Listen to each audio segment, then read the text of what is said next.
Dauda Adamu Abdullahi Kawutarara kenan yake yin waƙa mai taken Maryama Mairo Adon Gari. Nan in kuka lura a cikin ƙayataccen falon shi ne ga ni ya riƙe jita ya riƙe garaya. Ku bi mu sannu domin jin wannan daddaɗar waƙa. Ƙwarai ko Dauda Adamu Abdullahi Kawutarara a inda kake cewa ruwa maganin wuta, ƙwarai ko domin ruwa shi ke maganin wuta. Wannan karin magana bayyananne ne. Idan kuka lura shi Dauda Kawutarara akwai Hausa a baki.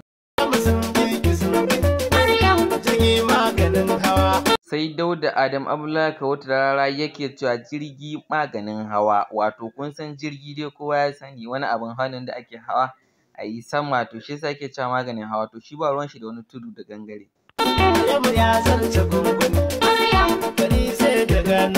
Ƙwarai kau shugaban mawaƙa yariman mawaƙa Dauda Kawutarara inda yake cewa gari sai da ganuwa, kowa ya tabbatar da haka.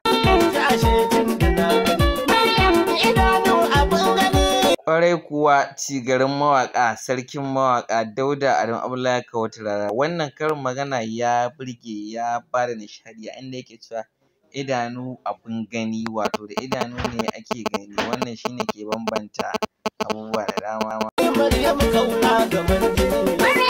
Kai tsaye kuna kallon shirye-shiryen masu ƙayatarwa, faɗakantarwa, ilmantarwa tare da nishaɗantarwa a cikin karin magana na Hausawa daban-daban. Sha sauraro lafiya shine take.